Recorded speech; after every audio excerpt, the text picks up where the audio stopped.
사도행전 2장 42절 한 절 말씀이 되겠습니다.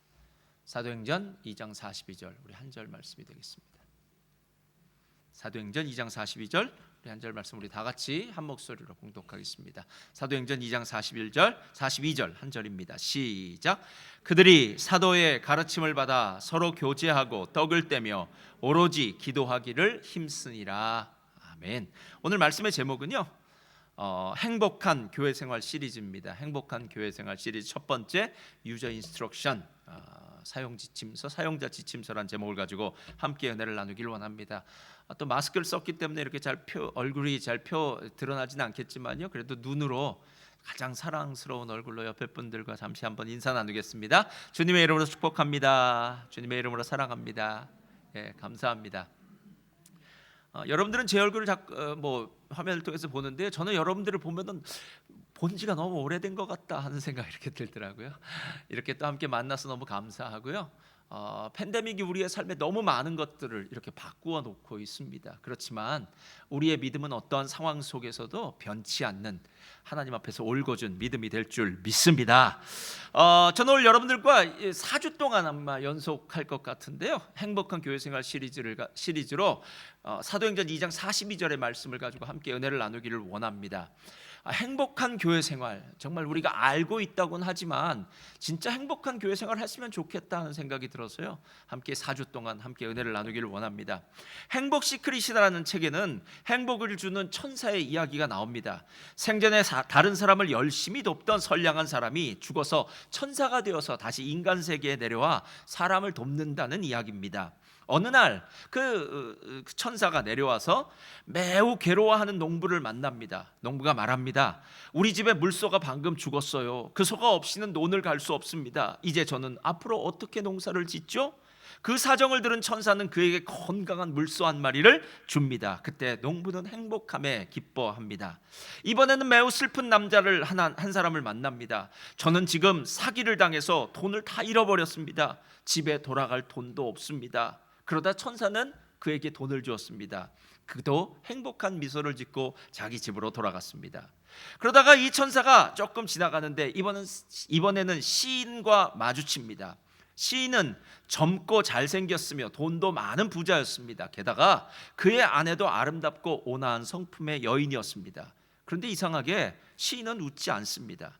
그래서 이 천사가 시인에게 물었습니다. 행복하지 않나요? 내가 당신에게 무엇을 도와드릴까요? 그랬더니 이 시인이 이렇게 대답합니다. 저는 없는 게 없습니다. 다만 한 가지가 부족하죠. 저에게 그걸 줄 수 있나요? 라고 묻습니다. 천사가 당연하죠. 당신이 원하는 거 무엇이든 줄 수 있습니다. 그랬더니 시인이 천사를 똑바로 쳐다보면서 이렇게 말합니다. 제가 원하는 것은 행복입니다. 천사가 안타까운 표정을 지었습니다. 그러자 이 시인이 천사를 향해서 따지면서 묻습니다. 아니, 당신이 나한테 행복을 준다고 말하지 않았습니까? 행복을 주십시오 라고 이렇게 이야기를 해요. 그리고 나서 천사가 알았다고 하고 돌아갑니다. 돌아가서 천사가 하는 일이 있습니다. 그것은 무엇이냐면 시인이 지금까지 갖고 있던 재능과 외모와 재산과 아내의 목숨까지 다 가져가 버립니다. 천사는 한 달 뒤에 그 시인을 찾아옵니다. 시인은 굶주림으로 반쯤 죽어있는 상태였고 허름한 옷을 입고 땅에 누워서 괴로워하며 발버둥치고 있었습니다.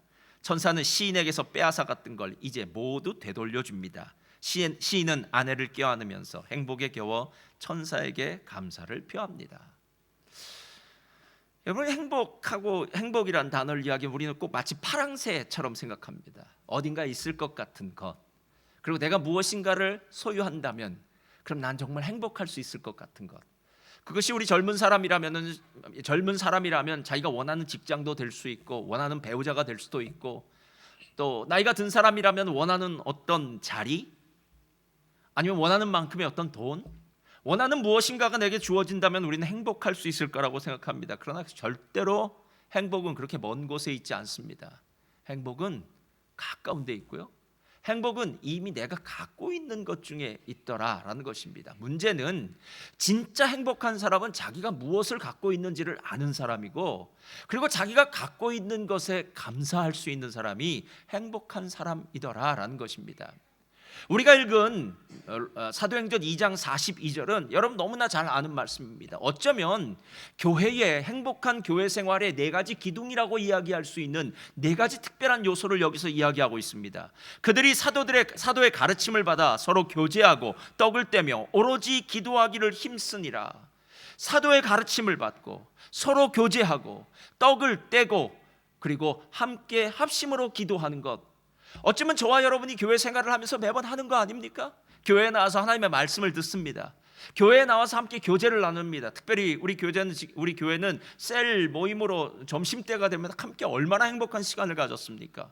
떡을 뗀다는 것은 성찬을 뗀다는 이야기입니다. 그리고 기도는 새벽 기도회, 금요 기도회, 중보 기도회, 얼마나 많이 기도를 합니까?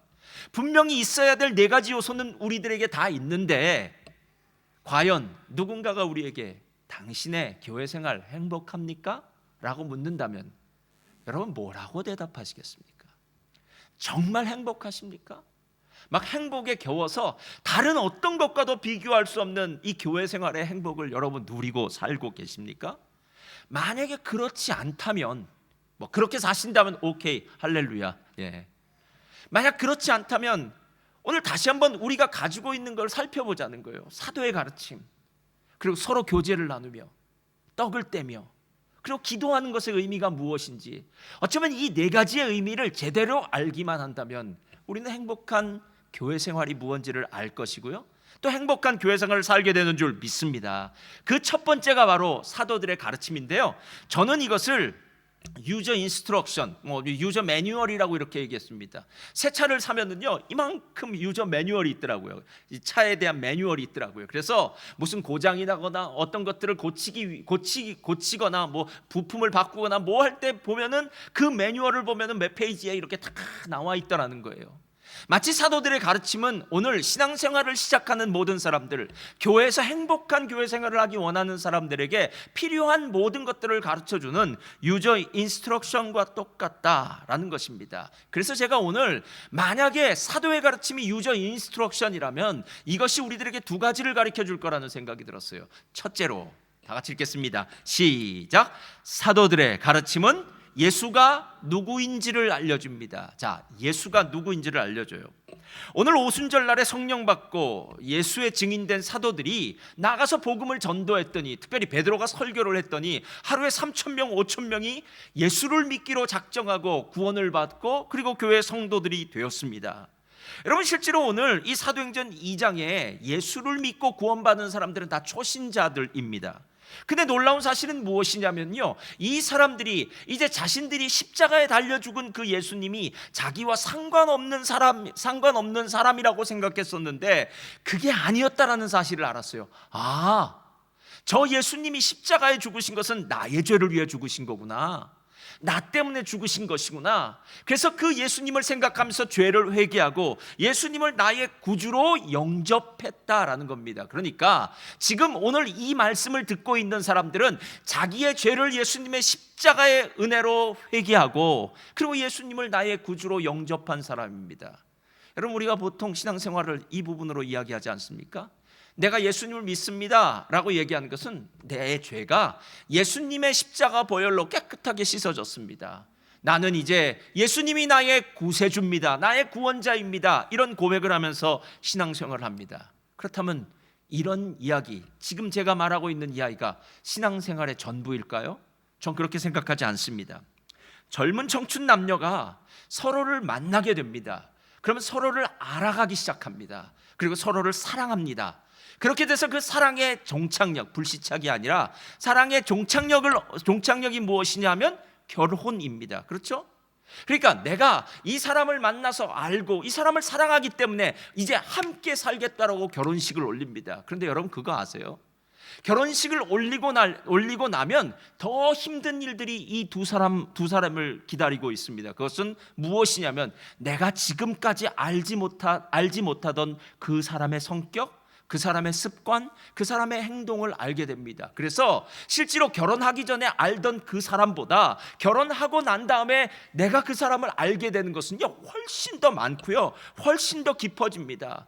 그래서 이런 경험 저런 경험을 함께 지내다 보면은 나중에는 나중에는 미운정 고운정이 들어서 10년, 20년, 30년이 지나고 나면은 서로 간의 사랑이 깊은 사랑과 정이 생겨서 아름다운 부부 생활이 되어 가더라라는 거예요.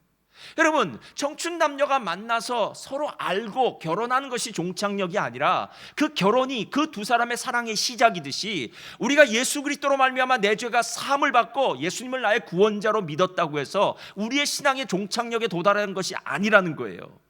우리가 예수를 믿고 교회에 들어오면 그 다음부터 우리는 이제 변해야 됩니다. 배워야 됩니다. 알아가야 됩니다. 마치 청춘 남녀가 결혼을 하고 난 다음에 서로에 대해서 배워가고 알아가듯이 교회 생활이 무엇인지, 그리고 교회 안에서 우리는 어떤 삶을 살아야 되는지를 알아가야 되는데, 오늘 성경은 무엇을 알라고 이야기하냐면요, 바로 우리를 구원하신 예수를 알라라는 거예요. 예수를요.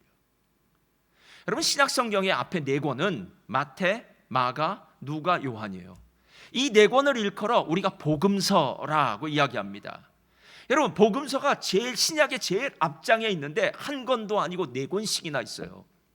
근데 이 복음서가 무엇을 얘기하고 있느냐면은 예수님이 어떻게 잉태하셨는지, 예수님이 어디서 어떻게 탄생하셨는지, 예수님이 어떤 삶을, 공생의 삶을 사셨는지, 예수님이 어떻게 고난을 받으시고 십자가에 죽으셨는지, 예수님이 어떻게 부활을 하셨는지, 예수님이 어떻게 승천하셨는지, 어떻게 다시 오실 것을 예언하셨는지, 그 예수님에 대해서 이야기하고 있더라라는 거예요. 그러니까 실제로 우리가 교회 생활을 시작하면서 배워야 될 것은 복음서부터 배우는 거예요. 예수님이 어떤 분이신지, 예수님이 무슨 말씀을 하셨는지, 예수님이 어떤 삶을 사셨는지를 배우는 거예요. 여러분, 실제로 우리가 사도신경이라는 것을 우리 한국교회는 외웁니다. 사도신경이라는 것은 사도들의 신앙 고백입니다. 그래서 예전부터 사도신경은 기도문으로 많이 썼다 그러더라고요. 그러니까 기도를 사도신경으로 대신하는 거예요. 근데 여러분, 사도신경을 외우다 보면은요, 제일 분량을 많이 차지하고 있는 게 있습니다. 성부 하나님, 성령 하나님, 성자 예수님 중에 성자 예수님의 분량이 거의 반 이상이나 돼요. 그의 외아들 독생자 예수 그리스도를 내가 믿사오니 이는 성령으로 잉태하사 동정녀 마리아에게 낳으시고 본디오 빌라도에게 고난을 받으사 십자가에 못 박혀 죽으시고 장사한 지 사흘 만에 죽은 자 가운데서 다시 살아나시며, 그 다음에 뭐죠? 하늘에 오르사 전능하신 하나님 우편에 앉아 계시다가 저리로서 산자와 죽은 자를 심판하러 오시리라. 여러분, 예수님에 대한 이야기가 되게 많아요. 그 이유는 무엇이냐 하면은 신앙생활은 이제 예수님을 갓 알게 된 초신자들이 예수님이 어떤 분인지에 대해서 깊이 알라라는 거예요. 깊이 알라라는 거예요.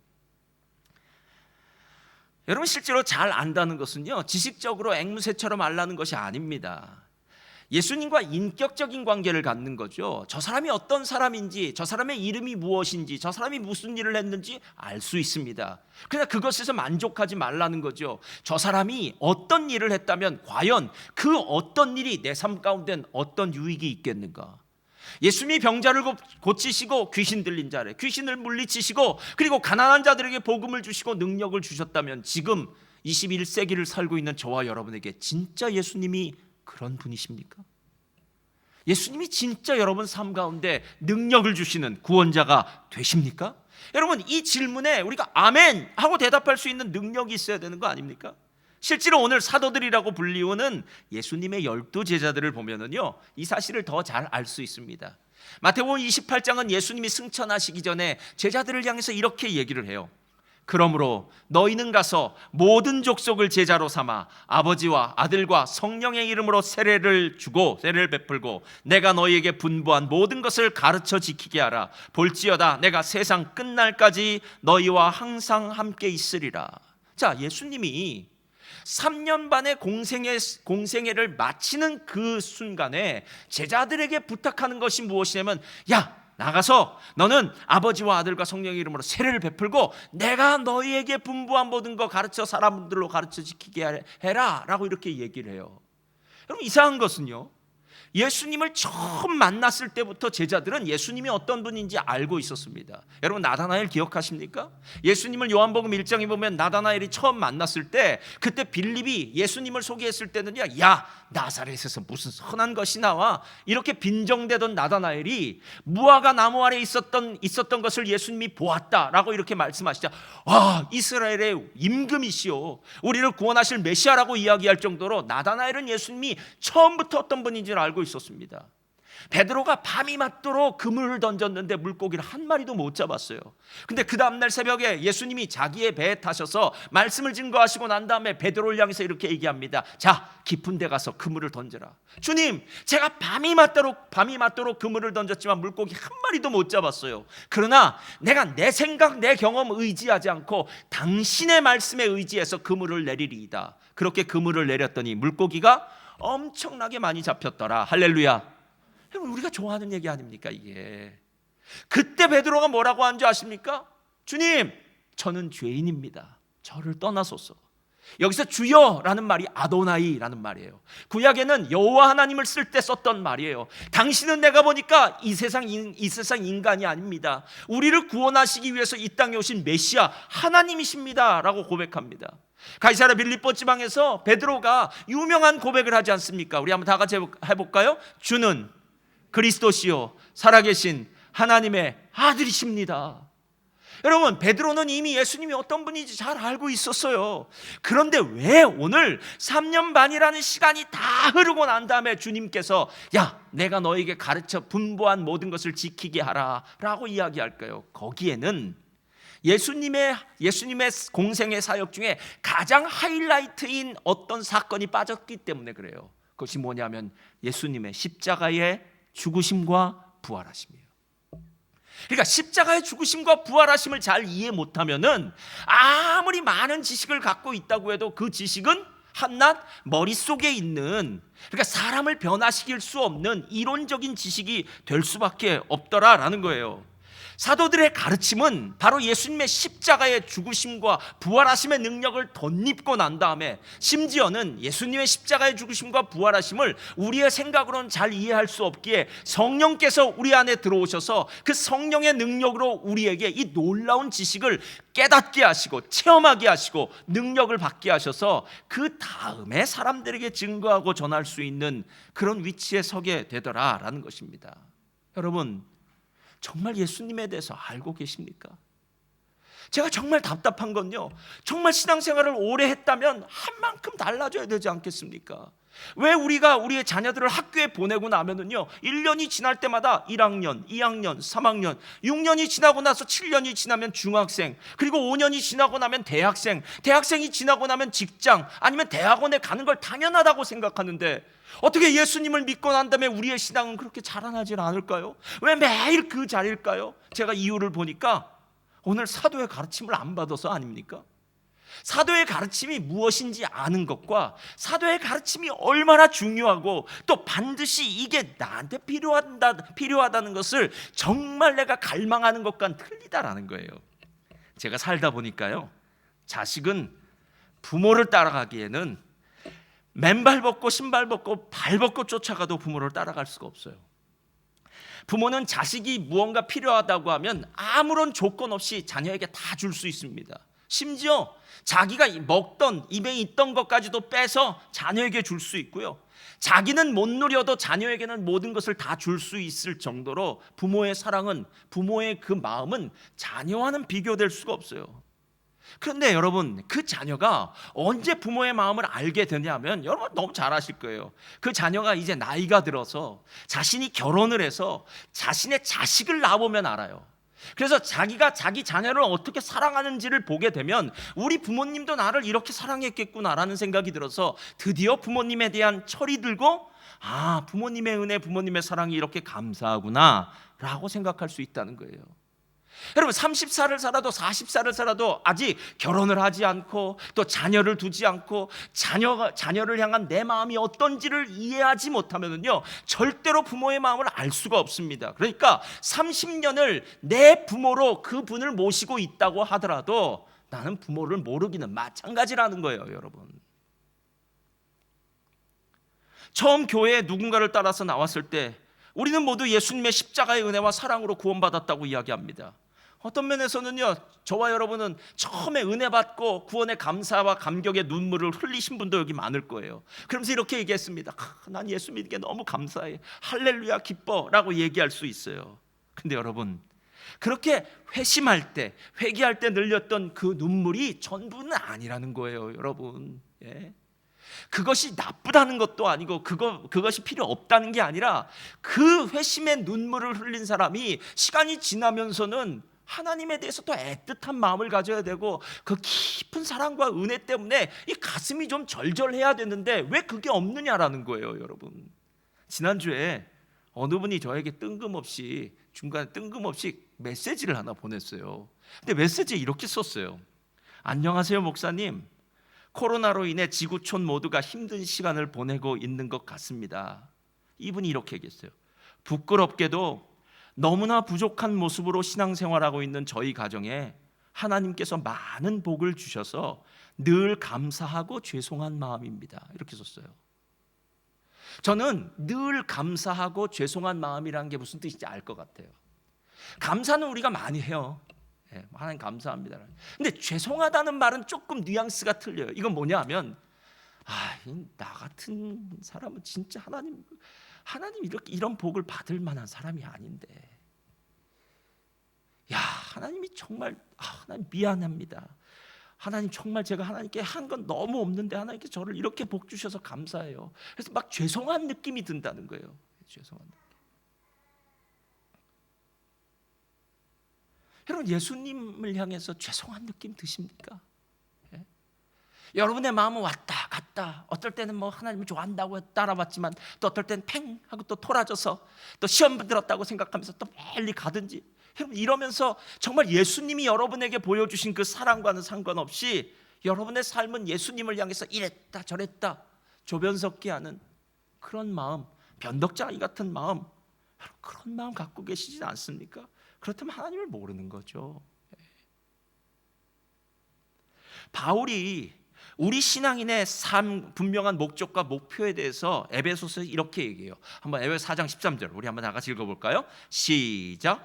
우리가 다 하나님의 아들을 믿는 것과 아는 일에 하나가 되어 온전한 사람을 이루어 그리스도의 장성한 분량에 충만한 데까지 이르자라고 얘기해요. 여기 보면은 믿는 것과 아는 일에 하나가 되어라고 얘기해요. 제가 이 비유는 이 얘기가 제일 잘 들 것 같아요.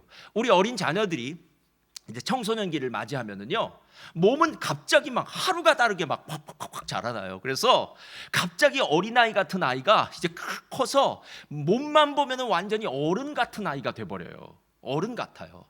근데 말하는 것을 보면 엄마 이렇게 얘기를 해요. 먹을 것 사줘 이렇게 막 이렇게 해요. 그러니까 이 겉모양은 어른 같은데 속은 아직도 애기 같아요. 그런 애들이 얼마나 많은지 몰라요. 중고등학생쯤, 중학생쯤 되면 그런 애들이 많이 와요. 이것은 외형과 내면이 하나가 아니에요. 그래서 실제로 여기서 온전한 사람을 이루어 그리스도의 장성한 분량에 충만한 데까지 이르라는 것을 다른 번역본에서는 이렇게 얘기해요. 성숙한 인간으로서 그리스도의 완전성에 도달하게 되는 것, 이렇게 얘기해요. 여러분이 누가복음 2장을 보면은요, 어떤 이야기가 나면 예수님의 어렸을 때의 모습을 얘기하면서 예수는 지혜와 키가 자라감에 하나님과 사람 앞에서 사랑을 받았더라 이렇게 얘기해요. 자, 지혜와 키가 자라간다고 얘기한 것은 지혜는 내면이에요. 키는 외적인 부분이에요.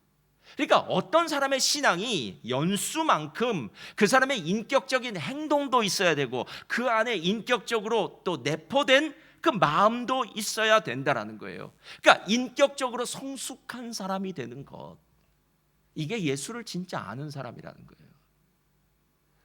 이런 얘기는 여기에 써야 될지 모르겠지만요, 착한 사람을 보고요, 옛날에는 저희는 부처님 가운데 토막 같다고 얘기해요. 도대체 그게 무슨 소리인지 모르겠는데 그런 소리 많이 했어요.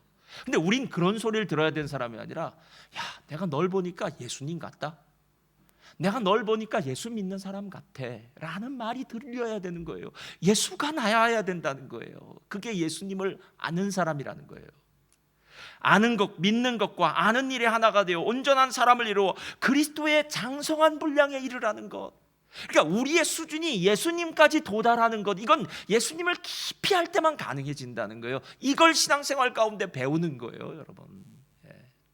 근데 거기서 그치지 않고요, 두 번째가 있어요. 자, 다 같이 읽겠습니다. 둘째로 시작. 사도들의 가르침은 예수 안에서 사는 법을 알려줘요. 자, 예수님이 어떤 분이신지를 알려줄 뿐만 아니라 예수 안에서 사는 법을 구체적으로 가르쳐줘요. 예수 안에서 사는 법이라는 것은 예수님이 우리들에게 어떤 일을 하라라고 얘기한 일을 우리가 잘 들어보면 돼요. 여러분이 잘 아시는 마태복음 11장 말씀인데요, 이 말씀도 여러분이 많이 외우는 말씀이에요. 수고하고 무거운 짐진 자들아 다 내게로 오라. 내가 너희를 쉬게 하리라. 나는 마음이 온유하고 겸손하니 나의 멍에를 메고 내게 배우라. 그리하면 너희 마음이 쉼을 얻으리니. 이렇게 얘기해요. 자, 한번 잘 보세요. 여기 보면은요, 수고하고 무거운 짐진 자들이 첫 번째 해야 할 일들은 오라라는 말이에요. 자, 첫 번째는 뭐라고요? 오라. 와야 돼요, 여러분. 교회 와야 됩니다. 와야 됩니다. 예배 와야 됩니다. 두 번째, 그럼 와서 뭐 하느냐는 거예요. 와서 그냥 하나님 감사합니다, 오늘도 예배 출석했습니다 해서 출근부 도장 찍는 게 아니라 그 다음엔 나는 마음이 온유하고 겸손하니 나의 멍에를 메어라. 메라는 거예요. 두 번째, 저를 따르시 바랍니다. 멍에를 메라. 멍에를 메셔야 돼요, 여러분. 교회 와서 아무 일도 안 하는 거 아닙니다. 멍에를 메셔야 돼요. 그런데 어떤 멍에를 메면서 어떤 일을 해야 되면 내게 배우라 라고 이렇게 얘기해요. 그러니까 멍에를 메고 배워야 돼요. 사도들의 가르침을 받아야 된다는 거예요. 사도들의 가르침을 받지 않으면 우리는 절대로 행복한 신앙생활을 살 수가 없습니다. 그러니까 아는 만큼 우리는 살 수 있어요. 아는 만큼 행동할 수 있어요. 그러나 알지 못하는 것에 대해서는 우리는 행동할 수가 없잖아요. 요즘 잠언서를 묵상하면서 많이 배우는 건 무엇이냐면, 지혜로운 삶을 살아야겠다라는 것도 많이 배워요. 반대로 어리석거나 게으른 삶 살지 말아야 되겠다. 특별히 어제 말씀 묵상하다가 게으름에 대해서 얘기했는데요, 여러분, 게으름을 오해하지 마시기 바랍니다. 게으름은 일을 안 하는 게 게으른 게 아니에요, 여러분. 게으른 건 무엇이냐면요, 해야 될 일들을 안 하고 자기가 좋아하는 일 하는 거예요. 학생이 공부를 안 하고, 공부는 하기 싫으니까 안 하고 컴퓨터에 앉아서 게임만 하루 온종일 하면은 그게 게으른 겁니다, 여러분. 신앙인이 신앙의 삶을 살아야 되는데 그렇게 살지 않고 내가 원하는 것으로만 모든 시간을 다 낭비해버리면 그게 게으른 거예요, 여러분. 게으른 건 그냥 침대에서 뒤척이고 뒹굴뒹굴 하는 것이 게으름이 아닙니다.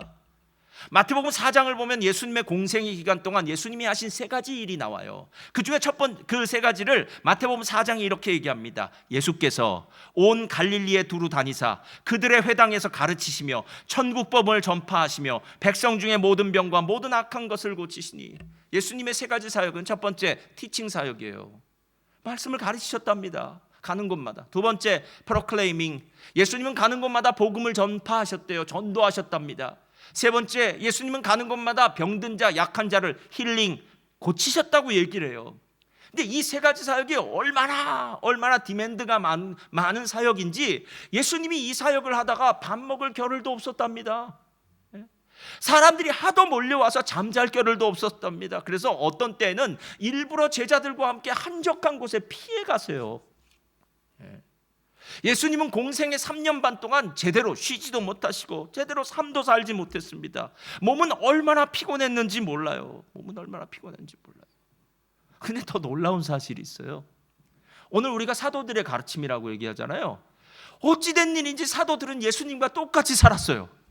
그래서 예수님처럼 가르치고 예수님처럼 전도하고 proclaiming the gospel, 예수님같이 전도하고, 세 번째, 가는 곳마다 연약한 자, 병든 자를 고치는 힐링 사역을 감당했다는 거예요. 근데 더 놀라운 사실은 예수님의 사역의 마지막이 십자가에서 죽으셨다면 이 제자들은 모두 다 십자가에서 죽는 것과 똑같은 순교의 자리를 마다하지 않고 그 길을 갔더라라는 것입니다.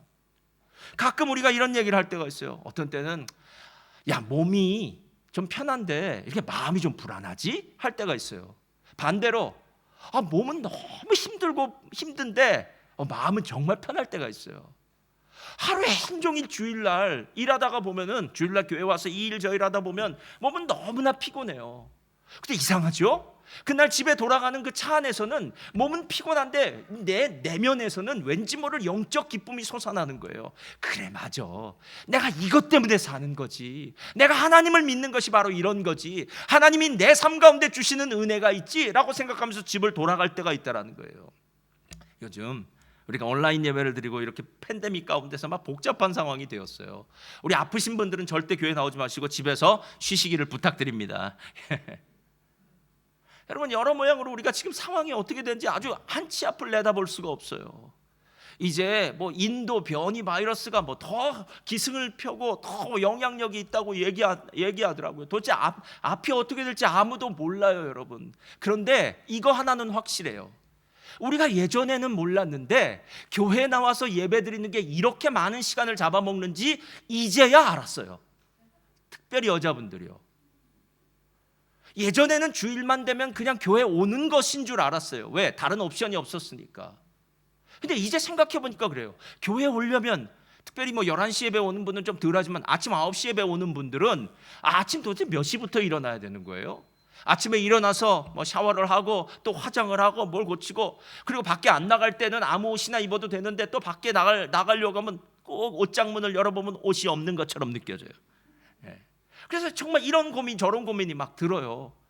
그렇게 해서 생각해 보니까 교회 와서 빼앗긴다고 생각하는 시간이 4시간에서 5시간이더라고요.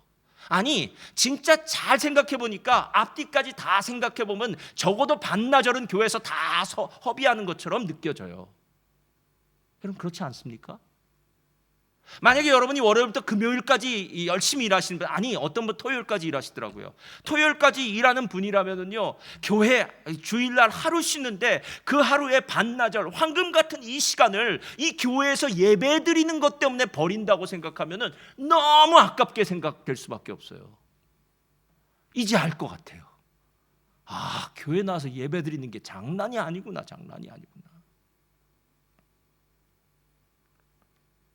일제하에서 고통받던 우리 조선 사람들이죠. 민족 조선 사람들이 하도 조선 땅에서 살기가 힘들어서 만주로 이제 가족들이나 이런 사람들이 가서 이주를 했답니다.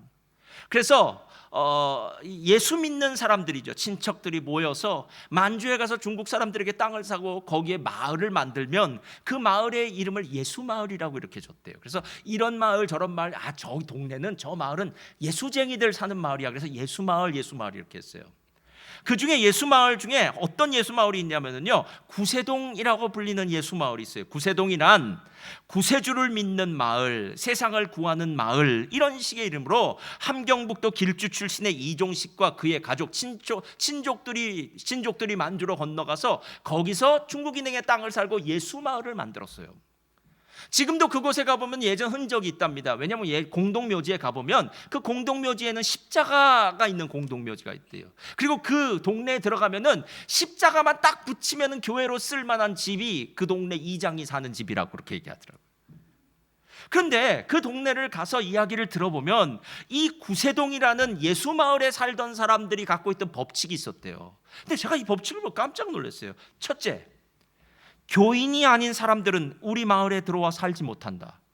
마을 전체를 돌로 성을 쌓고 성문을 내어서 출입자를 검문해서 교인 아닌 사람들의 출입을 통제했다고 그러더라고요. 그러니까 예수 마을이니까 예수 믿는 사람들입니다. 두 번째, 내 것 할 것 없이 서로 나누면서 살아요. 도둑이 없었기에 대문이나 방문을 잠그는 일이 없었고, 양식이 떨어지거나 어려운 일을 당한 사람이 있으면 마을 전체가 나서서 도와줬다는 거예요. 야, 참 대단하죠. 근데 세 번째가 정말 제 마음에 와닿았어요. 셋째로, 일주일에 하루를 철저하게 쉬었다. 그 규율을 어기면 큰 징벌을 받았다. 자, 이건 그냥저냥 저도 알 것 같아요. 예전에 믿음이 좋은 공동체라면 일주일에 하루를 안식일로 쉬고 그날 뭐 일을 하거나 이러면 뭐 징벌을 받았다. 근데 그게 문제가 아니에요. 그 다음이 진짜 중요해요. 또 6일 동안 일 안 하고 게으르게 지낸 사람에게도 벌을 내렸다. 그 벌이 뭔지 아세요? 6일 동안 열심히 일한 사람만 예배당에 갈 수 있었다. 할렐루야. 6일 동안 열심히 일해야만 예배당에 갈 자격이 있는 거예요. 야, 제가 이걸 보면서요, 하나님, 우리가 예배를 아무나 가는 줄 알았어요, 난. 근데 그게 아니었군요. 예배당에 아무나 가는 것이 아니라 진짜 하나님의 말씀대로 사는 사람이, 이 세상에서 하나님 말씀대로 열심히 사는 사람이 이제 주일에 하나님의 백성들이 함께 모여서 드리는 이 예배의 자리, 공예배 자리를 사모하여 함께 모여서 이곳에서 영적인 능력으로 다시 재충전하여서 나가기 위해서 이 예배를 드리는군요 라는 생각이 들었다라는 거예요. 여러분, 신앙생활 힘들어요. 교회 생활 몸 편하라고 한다면 교회 생활 안 하면 돼요, 여러분. 게다가 교회 생활 편안하게 하고 싶은 거는요, 그냥 나오지 않고 해도 돼요. 그러나 진짜 신앙생활은 몸이 불편할 수가 있어요. 가끔 어떤 분이 이렇게 얘기하더라고요. 목사님, 저한테는 뭐 공부하라는 얘기하지 말라고. 저도 안 하고 싶어요. 근데 성경이 그렇게 얘기하질 않아요. 여러분, 우리는 사도들의 가르침을 받지 않으면 진짜 그리스도인이 될 수가 없어요, 여러분. 우리가 교회에 나오는 이유는 일하기 위해서 나오는 거 아닙니다, 여러분. 사도들의 가르침을 받아야, 어떻게 사는 방법을 받아야 예수님이 누구인지를 알고 예수님의 삶의 방식이 무엇인지를 깨달아야 그렇게 살 거 아닙니까? 예. 군대를 처음 가도 훈련소에서 3주, 4주, 6주, 8주, 10주 훈련병으로 훈련을 받는 거 아닙니까? 세상에서 마음대로 멋대로 살던 젊은이가 군대 가면 머리를 깎고 군복을 입히고 훈련을 받으면서 8주, 10주가 지나고 난 다음에는 군병이 되는 거 아닙니까? 근데 여러분, 그거 아세요? 그렇게 8주, 10주 빡세게 훈련받고 난 다음에 달고 있는 건 짝대기 하나밖에 없어요. 군대 생활로 보면 아직도 멀었다는 거예요, 여러분. 그럼에도 불구하고 또 가서 배웁니다. 1병을, 2병을 배우면 1병이 되고, 1병이 지나고 난다면 상병이 되고, 상병이 지나고 나면 이제 병장이 되어서 이제 군대를 제대할 순간이 다가오더라는 거예요. 마찬가지예요, 신앙도요. 사도들의 가르침을 배우지 않고 우리가 어떻게 하나님의 깊은 의미를 배울 수 있겠느냐라는 겁니다. 제가 이 부분을 묵상하다가요, 이 생각이 났어요. 출애굽한 이스라엘에게는 두 개의 장소가 있었어요. 하나는 광야, 하나는 가나안이에요. 이 두 가지 장소는 모두가 출애굽한 사람들이 모두가 다 지나야 될 장소였어요. 근데 잘 한번 들어보세요. 저는 이 광야를 은혜의 장소라고 얘기해요. 자, 광야는 어떤 장소라고요? 은혜 장소예요. 왜냐하면 광야는 일할 필요가 없어요. 만나와 메추라기 주님이 먹이세요. 반석에서 물이 나게 하세요. 의복과 신발이 헤어지질 않아요. 구름 기둥과 불 기둥이 인도해 주세요. 그래서 광야는 그냥 은혜로 사는 거예요. 예. 일 안 해요, 여러분. 예. 광야는 본래 11일이면 지나갈 수 있었던 길이에요. 그러니까 은혜의 장소에서 우리가 진짜 믿음이 있었다면 딱 10하루만 머물렀으면 된다고요. 가나안은, 저를 따라서 말해요. 가나안은 다 크게요. 가나안은 축복의 장소입니다. 자, 광야가 은혜의 장소라면 가나안은 축복의 장소예요. 왜 축복의 장소냐 하면 가나안에 들어가면 일해야 돼요. 봄이 되면 씨를 뿌려야 돼요. 가을이 되면 추수를 해야 돼요. 가을보리라면 반대로 뿌리고 거두어야 되는 농사를 지어야 돼요. 근데 더 문제가 있어요. 그 당시에는 모든 게 천수답이었어요. 하늘에서 비가 내려야만 곡식이 자라고, 비가 내려야만 풀이 자라서 목축을 할 수 있어요. 근데 하나님이 신명기 11장 이렇게 말씀을 하셨어요. 뭐라고 얘기하냐면, 너희가 만약에 나를 잘 섬기지 않고 내 명령과 규례를 지키지 않고 우상을 섬기면 내가 하늘 문을 닫고 비를 안 내리겠다고 얘기해요. 이제 큰일 나는 겁니다. 그러니까 가나안 땅에 살려면은 일도 열심히 해야 되지만 하나님을 잘 섬겨야 돼요, 여러분. 하나님을요. 근데 놀라운 일이 있어요.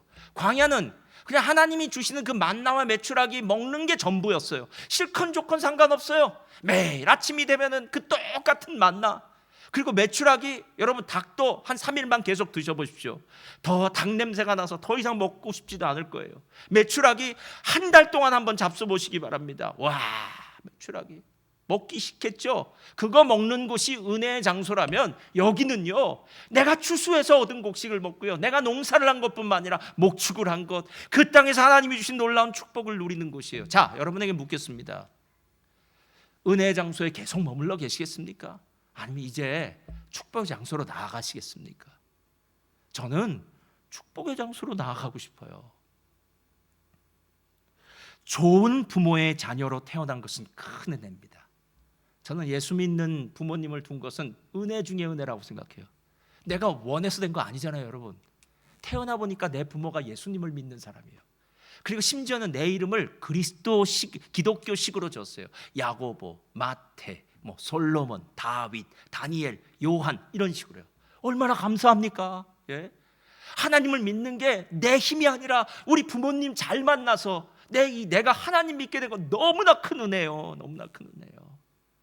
그러나 생각해 보세요. 그 자리에 머물러 있다면 우리는 은혜 자리에 머물러 있는 것이에요.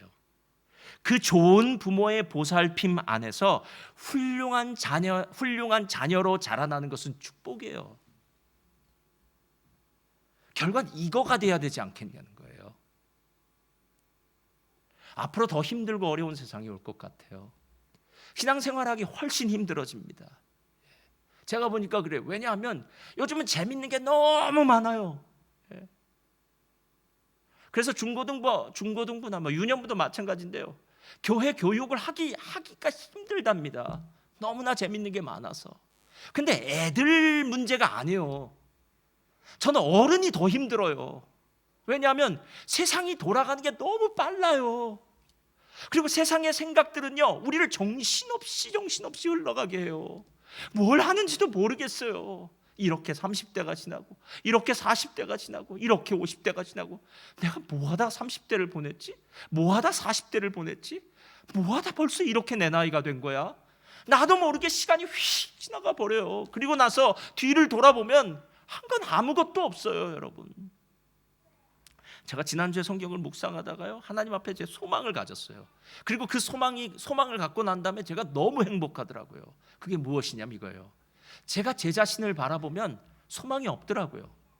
왜냐하면 점점 나이가 들어가면 이제 은퇴할 것이고, 은퇴하고 나면 늙을 것이고, 늙어지면은 어딘가에 누군가의 짐이 될 수 있을 것이고, 그리고 만약에 일찍 죽으면 차라리 나을 것 같은데 일찍 죽지 않고 더 많이 산다면 혹시 누군가의 짐이 되지 않을까? 그러다가 요즘 암보다도 더 무섭다고 하는 치매에 걸린다면, 저는 안 걸리겠지만 할렐루야, 그래도 모르니까 걸린다면 진짜 누구의 짐이 되어서 내 인생을 더 사는 것이 과연 어떤 의미일까라는 생각을 아찔아찔 하더라고요. 그래서 제가 제 자신을 안 바라보기로 했어요. 할렐루야. 그리고 누굴 바라보면 저를 붙들고 계신 하나님을 바라보기로 했어요. 그러고 나니까 생각이 달라져요. 그렇지, 하나님이 내 인생을 책임져 주실 거지. 하나님의 위대한 일을 나를 통해서 이루실 거지. 그래, 내가 내 생각, 내 계획, 내 뜻대로 살지 않고 하나님이 나에게 원하시는 그 뜻대로 살 거야. 그러다가 하나님께 기도해야지. 하나님이 원하시는 그때 이 땅에 내 모든 사역이 끝나고 나면 하나님 저를 영광 가운데 데려가 주세요. 저는 그걸 기도할 거예요 라는 생각이 드니까 제 마음 가운데 막 기쁨이 솟아나더라고요. 나를 보면 한심합니다. 주님을 보면 우리의 마음이 넓어지고 위대한 일이, 그리고 원대한 꿈이 생겨난다는 거 아십니까? 하나님의 꿈이 나의 비전이 되고, 예수님의 성품이 나의 인격이 되고, 성령님의 권능이 나의 능력이 되는 것, 원하고 바라고 기도합니다. 결국 이거 아닙니까, 여러분? 신앙생활 왜 행복하지 않습니까? 이유는 간단합니다. 사도의 가르침을 받아라 라고 분명히 얘기함에도 불구하고 사도의 가르침을 받지 않고 어떻게 행복한 신앙생활을 하겠습니까? 사도의 가르침을 받는다는 것은 말씀을 듣는다는 거예요. 말씀을 묵상한다는 거예요. 오늘 또 매일 성경 나왔으니까 또 이런 얘기하네요. 말씀을 묵상한다는 거예요. 말씀대로 사는 거예요. 그 말씀이 내 삶을 이끄는 대로 내가 가겠습니다. 할렐루야. 여러분, 이게 바로 사도들의 가르침을 받는다는 거예요. 저는 이 자리에 모인 저와 여러분, 또 온라인으로 함께 드리는 예배 드리는 모든 분이요, 다 행복하기를 원해요. 그래서 오늘 그 행복할 방법을 가르쳐 드리는 거예요. 사도의 가르침을 받고, 유저 인스트럭션이요, 유저 매뉴얼이요. 매뉴얼을 봐야 어디가 어딘지를 알 거 아닙니까? 내가 차에 시계를 고치려고 해도 매뉴얼을 봐야 시계를 어떻게 조정하고 고치는지를 알 수 있는 거 아닙니까? 내 인생이 진짜 행복하기 위해서는 하나님의 말씀대로, 하나님의 말씀의 조정을 받는 방법밖에는 없어요. 여러분, 하나님의 말씀, 사도들의 가르침 받으시기를 예수님의 이름으로 축원드립니다.